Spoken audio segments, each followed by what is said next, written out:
Morning, welcome back to my channel genius study 2.0। आज एक बार फिर आप लोगों का स्वागत है हमारे चैनल में। आज हम टेंस के सेकंड पार्ट के साथ प्रेजेंट हैं। आप लोगों का रिक्वायरमेंट था कि मैम आप लिख करके मत पढ़ाया करिए, पढ़ाते हुए लिखा करिए, तो आज हम वैसे ही करेंगे ताकि आप लोगों को एक एक पार्ट जो है, एक एक वर्ड समझ में आए। और हम आपसे बताना चाहेंगे कि पहली वीडियो में हमने आपको present tense, indefinite tense clear किए थे, प्रेजेंट, पास्ट और फ्यूचर का। एक बार फिर एक एक दो एग्जाम्पल बताते हुए फिर हम आपको आगे बढ़ाएंगे। तो उम्मीद है कि आप लोगों का आज का सेशन और भी पसंद आएगा।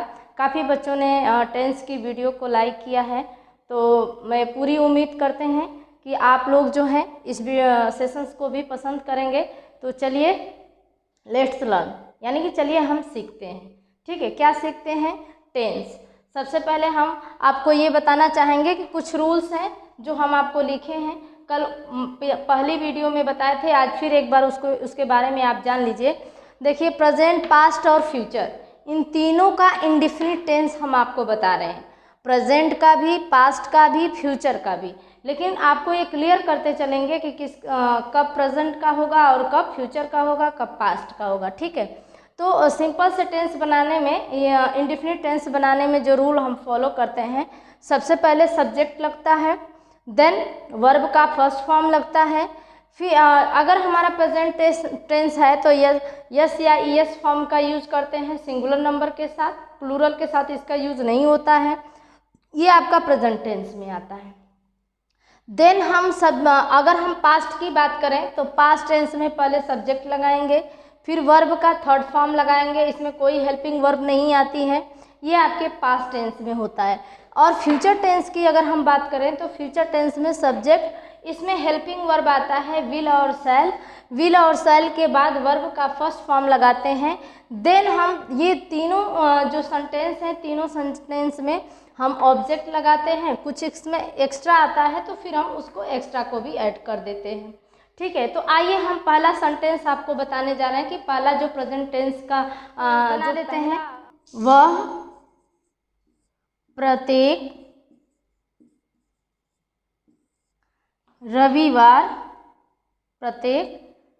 रविवार अपने परिजनों से, लिख लीजिए, परिजनों से मिलता है।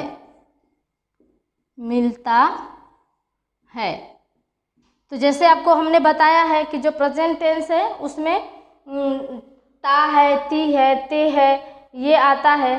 तो इसमें आपको ये परिजनों से मिलता है, ये आपको पता चल गया कि सेंटेंस के लास्ट में ता है, ती है, ते है, ये आता है, तो ये आपके क्या हो गया? प्रेजेंट टेंस हो गया। तो अब हमें ये सबसे पहले जानना है कि सबसे पहले इसमें सब्जेक्ट क्या है। तो सबसे पहले इसमें सब्जेक्ट का ध्यान देंगे तो सबसे पहले इसमें सब्जेक्ट आपका आएगा वह। तो वह के लिए हम क्या लगा देंगे? ही लगा देंगे। इसके बाद अब क्या आएगा? वर्ब हम लिखेंगे। तो वर्ब लिखेंगे तो वर्ब क्या है? मिलना का क्या होगा? मीट होता है। और ये भी हमें देखना है कि सब्जेक्ट का सिंगुलर है कि प्लूरल है। तो जब सिंगुलर होगा तो हम यस या ईएस का प्रयोग करते हैं। तो यहाँ पे हम क्या लिख देंगे? He meets. क्या लिख देंगे? He meets. अब अपने की अंग्रेजी लिखेंगे तो अपने के लिए ही के साथ क्या होता है? हिज होता है। तो ही मीट्स हिज। अब किससे मिलता है? परिजनों से। तो परिजनों का मतलब रिलेटिव भी होता है, तो हम लिख देंगे क्या? रिलेटिव। ठीक है, परिजनों से तो लिख देंगे ही मीट्स हिज रिलेटिव्स। अब प्रत्येक संडे के लिए जो एक्स्ट्रा और ऑब्जेक्ट है उसके लिए क्या हो जाएगा? Every Sunday. क्या हो जाएगा? Every Sunday. तो ये आपका हो गया प्रेजेंट टेंस का इंडेफिनिट। आई होप आप लोगों को समझ में ये आया होगा। ठीक है, अब आगे इसके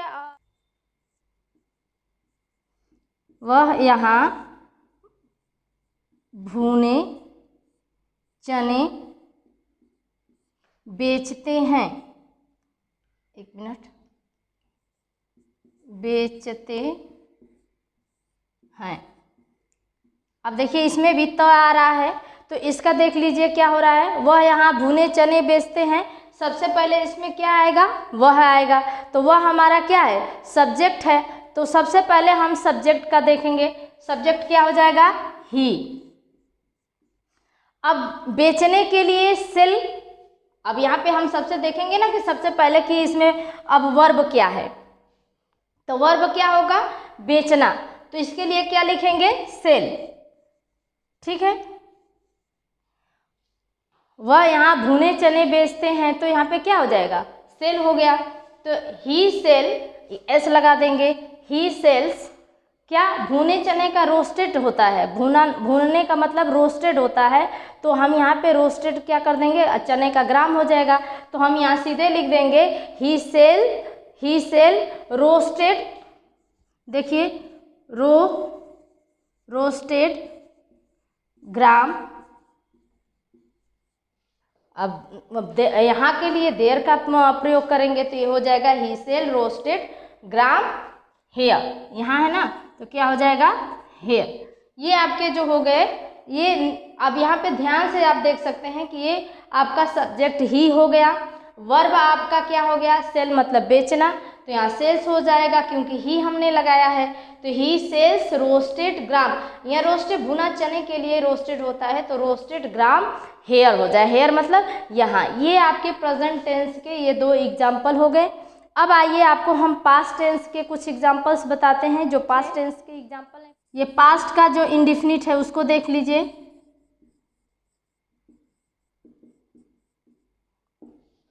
अब पहला आपका इसमें हो जाएगा। अब पहला सेंटेंस अगर हम इसमें देखें तो क्या सेंटेंस लिख सकते हैं, उसने तुम्हारी घड़ी चुराई।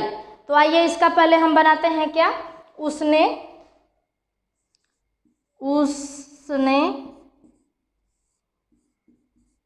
तुम्हारी घड़ी चुराई। ठीक है, ये हमारा हो गया पास्ट टेंस। अब इसमें आपको ये भी ध्यान देना होगा कि जो पास्ट टेंस होता है इसका जो लास्ट का वर्ड होता है वो वर्ब पे ख़त्म होता है। इससे भी आप समझ सकते हैं। ये जरूरी नहीं कि इसमें था लगेगा, थी लगेगा तभी ये पास्ट टेंस होगा। था, थी, गया, गई, खाया, खाई, ऐसे भी जो टेंस होते हैं उसमें भी ऐसे भी सेंटेंस में जो है पास्ट टेंस ही होता है। तो आइए देख लीजिए। तो उसने के लिए ये क्या है, उसने के लिए यहाँ पे हम किस चीज़ का यूज करेंगे, इसका सब्जेक्ट क्या होगा, ही होगा। यहाँ पे हम उसने के लिए क्या यूज करेंगे, ही। तो सबसे पहले हम सब्जेक्ट उसने के लिए क्या लगा देंगे, ही लगा देंगे। इसके बाद हम वर्ब लगाएंगे। तो वर्ब है चुराई। चुराई के लिए मतलब चुराना। चुराना के लिए क्या होता है, स्टोल होता है, स्टील होता है। स्टील का सेकेंड फॉर्म क्या हो जाएगा, स्टोल हो जाएगा। तो आइए हम यहाँ क्या लिखेंगे, स्टोल। ठीक है, ही स्टोल। और तुम्हारी के लिए क्या हो जाएगा, योर हो जाएगा। He stole your. और घड़ी का हो जाएगा वॉच। ठीक है, तो ये आपका हो गया कि उसने तुम्हारी घड़ी चुराई। तो ही स्टोल योर वॉच। ये आपका पास्ट इंडेफिनिट टेंस का हो गया। एक और आप देख लीजिए फ्यूचर। इसमें और भी बहुत सारे, जैसे हम ये कह दें कि वह विद्यालय गया। तो अगर हम ये कहें कि वह विद्यालय गया। अब देखिए इसमें गया शब्द आ गया। तो ये भी हमारा क्या हो जाएगा, ये भी हमारा हो जाएगा पास्ट इंडेफिनिट टेंस। अब इसमें सब्जेक्ट हमारा क्या है, ही है। तो सबसे पहले हम क्या लगा देंगे, ही लगा देंगे। देन क्या लगा देंगे, गया का हम इंग्लिश लिखेंगे। तो ये हो जाएगा वेंट। क्या लिख देंगे, वेंट। अब इसके आगे जो है ही वेंट टू स्कूल। ठीक है, ही वेंट टू द। अब यहाँ पे द भी लगा सकते हैं, यहाँ वेंट टू भी स्कूल होगा, वेंट टू द स्कूल हो जाएगा। तो ये आपका हो जाएगा पास्ट इंडेफिनिट टेंस। ठीक है, अब आइए देख लेते हैं फ्यूचर टेंस का। फ्यूचर इंडेफिनिट टेंस का हम देख लेते हैं।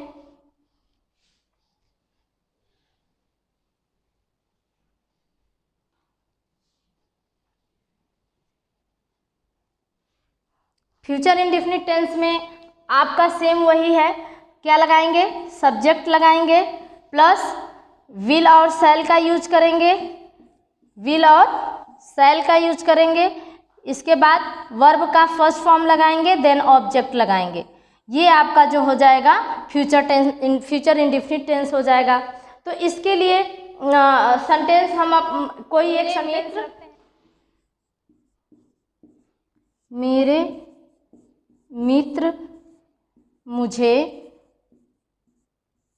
परेशान करेंगे, करेंगे आ गया तो इससे हमको पता चल जाएगा कि ये फ्यूचर टेंस है।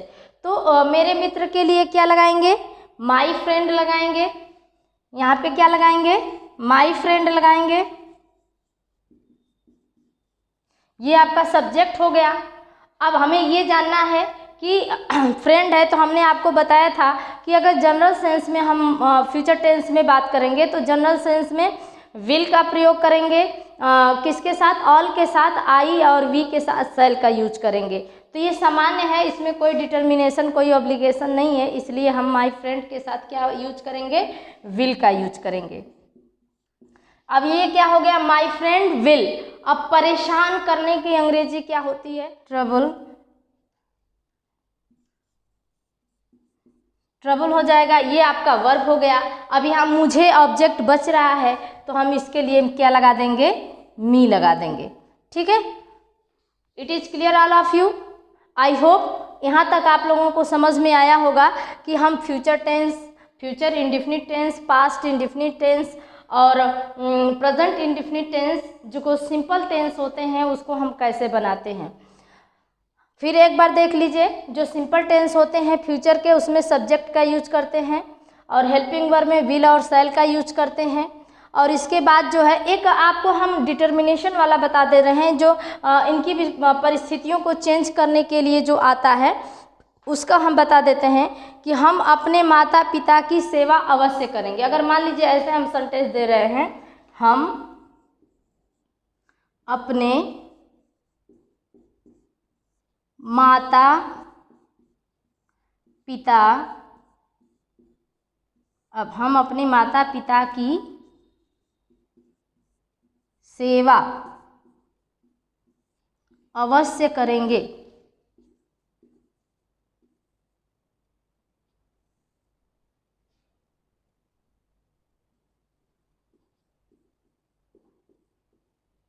ठीक है, ये आपका जो है ऑब्लिगेशंस को दिखाने के लिए, तो यहाँ ऑब्लिगेशन तो नहीं लेकिन डिटर्मिनेशन दिखाया जा रहा है। तो क्योंकि यहाँ पे क्या वर्ड आ गया, अवश्य आ गया। तो अब यहाँ पे जो है इसका सेंस क्या हो जाएगा, चेंज हो जाएगा। जैसे हमने आपसे कहा कि हम जहाँ वी का यूज होगा तो वी और आई के साथ शैल का यूज होगा, लेकिन अगर हम कोई डिटर्मिनेशन दिखाते हैं, ऑब्लिगेशंस दिखाते हैं, तो वहाँ पर जो है उल्टा हो जाता है, वी और आई के साथ विल का यूज हो जाता है, बाकी सभी के साथ किसका, शैल का यूज हो जाता है। तो देखिए यहाँ पे कैसे हम इसको यूज करते हैं। सबसे पहले हम क्या लिखेंगे, हम के लिए जो सब्जेक्ट है हमारा वी, क्या लिखेंगे, वी। अब इसमें किसका बात किया गया है, डिटर्मिनेशंस की बात की गई है, इसलिए इस हेल्पिंग वर्ब हम क्या लगा देंगे, विल लगा देंगे। क्या लगा देंगे, विल लगा देंगे। अब इसमें हम अपने माता पिता की सेवा अवश्य करेंगे, तो करने के लिए क्या हो जाएगा, जो वर्ब है वो क्या है, करेंगे है, तो करेंगे के लिए क्या हो जाएगा, सर्व का हो जाता है, सेवा करना सर्व होता है, सर्व। ठीक है, अब किसकी करेंगे, अपने माता पिता की करेंगे, तो वी के साथ हम क्या लगाते हैं, आवर लगाते हैं, तो आवर पेरेंट्स कर देंगे। क्या कर देंगे, आवर पेरेंट्स, आवर पेरेंट्स। ठीक है, इसके बाद अवश्य के लिए भी आते हैं, फॉर श्योर कर सकते हैं, फॉर श्योर मतलब निश्चित रूप से, अवश्य रूप से। तो हम इसके बाद जो है पेरेंट्स के बाद क्या लगा सकते हैं, फॉर श्योर। क्या लगा सकते हैं, फॉर श्योर। ये आपका जो है डिटर्मिनेशन वाला सेंटेंस हो गया, हम अपने माता पिता की सेवा अवश्य करेंगे। तो सब्जेक्ट के लिए वी लगा दिए और हेल्पिंग वर्ब के लिए विल का प्रयोग किए। सेवा करने का सर्व होता है, इसके बाद माता, हमारे माता पिता, तो अपने माता पिता, यानी कि तो यहाँ पे आवर हो जाएगा, पेरेंट्स आवर पेरेंट्स हो गया, अवश्य के लिए फॉर श्योर कर देंगे, ये आपका एक्स्ट्रा ऑब्जेक्ट में आ गया। तो इस तरह से जो है हम इंडेफिनिट के सेंटेंस को बनाते हैं। अब आइए चलिए हम आपको जो है निगेटिव सेंटेंस बताते हैं, बट ऐसे निगेटिव सेंटेंस जो विदाउट नॉट के बनते हैं और उसमें जो है आप वो नेवर के करीब होते हैं। नेवर से कुछ सेंटेंस बनते हैं, जैसे कभी नहीं हम विद्यालय जाएंगे, और कुछ ऐसे सेंटेंस होते हैं जिसमें नेवर भी यूज नहीं होता है और नॉट भी नहीं यूज होता है, लेकिन वो प्रेजेंट टेंस इंडेफिनिट का ही सेंस देते हैं, present indefinite, future indefinite and past indefinite. तो आइए देखते हैं उसको कैसे बनता है। चलिए देखिए, अब हम आपको ऐसे निगेटिव सेंटेंस के बारे में बताने जा रहे हैं जो प्रेजेंट, पास्ट और फ्यूचर तीनों में आते हैं, लेकिन विदाउट नॉट आते हैं, जो किसके करीब होते हैं, नेवर के करीब होते हैं, जिसमें नेवर का यूज किया जाता है। तो आइए इसको पहले देख लेते हैं। ऐसे सेंटेंस जिसमें कोई भी नहीं या कभी भी नहीं, ऐसे का सेंटेंस आता है। ऐसे सेंटेंस को बनाने के लिए उसके फॉर्मूले, उसके रूल्स क्या होते हैं, उसके क्या नियम होते हैं। तो सबसे पहले नियम हम जान लेते हैं, इसके बाद उसको बनाने की प्रक्रिया बताएंगे। देखिए, ऐसे सेंटेंस में सबसे पहले हम सब्जेक्ट लगाते हैं, देन नेवर का यूज करते हैं। अगर प्रेजेंट इंडेफिनिट टेंस है तो वर्ब का फर्स्ट फॉर्म लगाएंगे, अगर सिंगुलर है तो यस या यस का फॉर्म लगा देंगे। ये आपका प्रेजेंट टेंस का रूल है, प्रेजेंट इंडेफिनिट टेंस में है। अगर आप पास्ट टेंस में ऐसे सेंटेंस आते हैं तो सबसे पहले सब्जेक्ट लगाएंगे, उसके बाद वर्ब का सेकंड फॉर्म लगाएंगे, देन सब्जेक्ट, उसके पास नेवर, देन आपका वर्ब का सेकंड फॉर्म। ठीक है। और अगर आपका फ्यूचर ये है सब्जेक्ट फ्यूचर का, तो सब्जेक्ट लगाएंगे, देन क्या लगाएंगे, हेल्पिंग वर्ब में शैल और विल का यूज करेंगे, फिर नेवर का यूज करेंगे, इसके बाद जो है वर्ब का फर्स्ट फॉर्म लगाएंगे। ये आपके जो है इसके रूल है। तो एक बार हम रूल्स को बता देते हैं। और कुछ ऐसे वर्ड होते हैं जो निगेटिव सेंस देते हैं और नेवर के क्लोज होते हैं, जैसे ऑलवेज, हार्डली, स्कैर्सली, रेयरली, ये क्लोज टू नेवर के होते हैं। नेवर के साथ ही इसका यूज किया जाता है, जिसका मीनिंग होती है मुश्किल से ही कभी का। ठीक है, ये नेवर्स के लिए यहाँ पे जो है नेवर्स में यहाँ आर रहेगा, ये देख लीजिए। तो ठीक है, यहाँ से आइए हम एक एक का नियम लिख करके फिर उसको हम बताते हैं। तो सबसे पहले हम प्रेजेंट का नियम देखेंगे।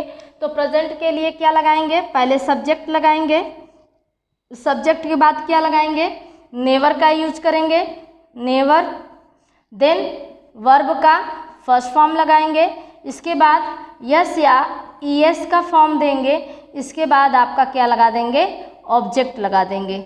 Okay, it is clear. Formula आपको क्लियर हुआ।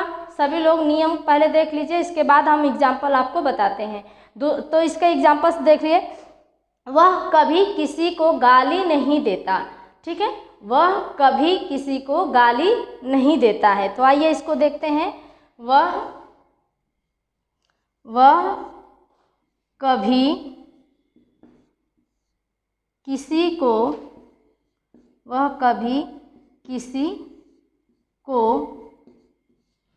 गाली नहीं देता है, कर देते हैं। वह कभी किसी को गाली नहीं देता है।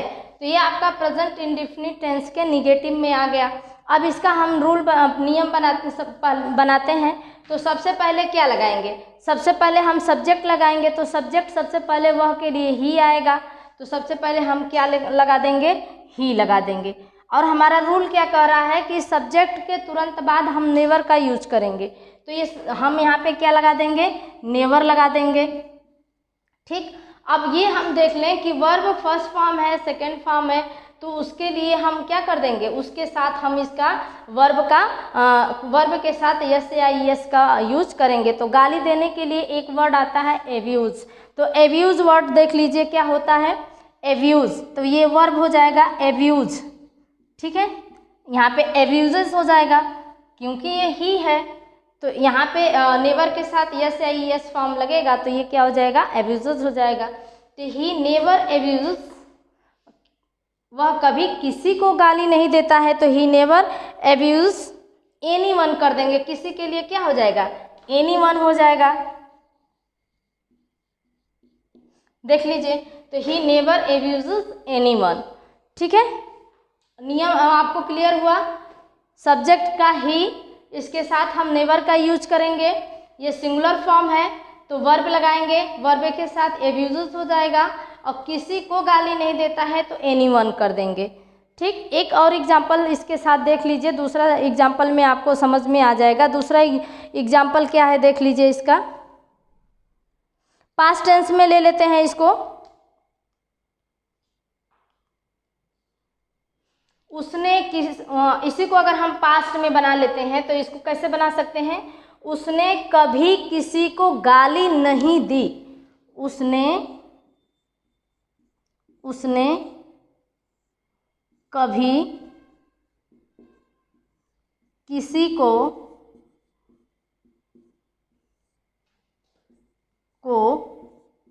गाली नहीं दी। ये आपका पास्ट टेंस में आ जाएगा। ये किस में आ जाएगा? पास्ट में आ जाएगा। इसको आप ध्यान दीजिएगा क्योंकि दी वर्ड है, तो इसी पे हम आपको समझाने की कोशिश करते हैं। तो उसने के लिए क्या आ जाएगा? ही आ जाएगा। तो सबसे पहले हम क्या लिखेंगे? ही लिखेंगे। ठीक, सबसे पहले हम क्या लिखेंगे? ही, और इसके साथ क्या लगेगा? नेवर लगेगा। He never. अब यहाँ पे गाली देने के लिए एब्यूज वर्ड आपको पता हो गया, तो लेकिन पास्ट टेंस है तो पास्ट टेंस में हम सेकेंड फॉर्म का यूज करते हैं। तो याद रखिए, सेकेंड फॉर्म इसका क्या हो जाएगा? एब्यूज का सेकेंड फॉर्म क्या हो जाएगा? एब्यूज्ड हो जाएगा। आपको यहाँ ई के साथ डी लग जाएगा, एब्यूज्ड।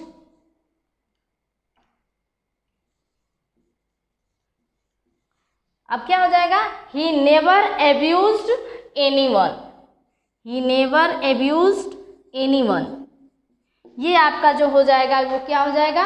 पास्ट इंडिफिनिट का जो नेवर के सेंस में यूज किए जाते हैं वो सेंटेंस हो जाएंगे। अब आइए हम एक फ्यूचर टेंस का देख लेते हैं। फ्यूचर टेंस का भी एक इसी में देख लेते हैं।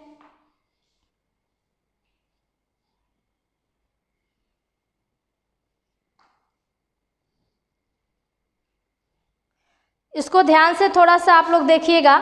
जो फ्यूचर टेंस में है, पहले हेल्पिंग वर्ब का हम यूज करेंगे, इसके बाद फिर क्या करेंगे? हेल्पिंग वर्ब लगेगा। इसके बाद जो है हम यहाँ पे पहले विल सेल कर लेंगे, विल। इसके बाद क्या कर लेंगे? सेल। इसके बाद हम क्या कर लेंगे? नेवर कर लेंगे। इसके बाद वर्ब का फर्स्ट फॉर्म कर देंगे, नेवर। देन हम क्या कर देंगे? नेवर के साथ वर्ब का फर्स्ट फॉर्म कर देंगे। ये आप इसको ध्यान में रखेंगे। उसी सेंटेंस को हम एक बार फ्यूचर टेंस में देख लेते हैं। वह कभी किसी को गाली नहीं देगा। वह कभी किसी को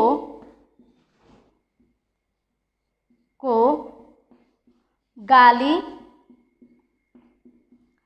नहीं देगा।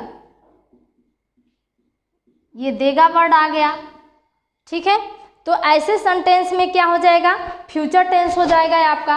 तो वही प्रोसीजर आपको फिर करना है। सबसे पहले आप क्या लगाएंगे? सब्जेक्ट लगाएंगे। तो सब्जेक्ट यहाँ पे क्या हो जाएगा? ही हो जाएगा। तो आपके साथ पता है कि इसमें कोई डिटर्मिनेशन तो है नहीं, तो ही के साथ हम विल का यूज करेंगे। तो यहाँ पे हम क्या लगा देंगे? विल। इसके बाद नेवर का यूज करेंगे क्योंकि हमने बताया है कि विल और सेल के बाद तुरंत हम नेवर का यूज करेंगे। तो यहाँ पे क्या हो जाएगा? नेवर हो जाएगा। फिर वर्ब का फर्स्ट फॉर्म, तो गाली देने के लिए एब्यूज होगा। यहाँ पे ना एस लगेगा और ना ईडी लगेगी, abuse. He never abuse, he never abuse. और किसी के लिए एनीवन हो जाएगा। किसी के लिए क्या हो जाएगा? एनीवन हो जाएगा। ये आपको जो है यहाँ तक ये चीज़ें आपको जो है समझ में आ जानी चाहिए। तो आई थिंक मुझे लगता है कि यहाँ तक आप लोग अपना ये अच्छी तरह से समझ गए होंगे। अब इस पे जो है आपको कुछ प्रैक्टिस कर लीजिए, कुछ देख लीजिए, यहाँ तक सीख लीजिए। फिर अगली वीडियो में एक और प्रेजेंट टेंस का रूल हम आपके साथ लेकर के उपस्थित होंगे। इसमें अभी एक और पार्ट आपको प्रेजेंट टेंस में बचा हुआ है, मुझे पूरी उम्मीद है कि वो मैं कल तक उस वीडियो को बना करके आप तक सेंड कर दूँगी। I hope all of you, आप सभी लोगों को ये वीडियो पसंद आई हो। Thank you for watching my channel.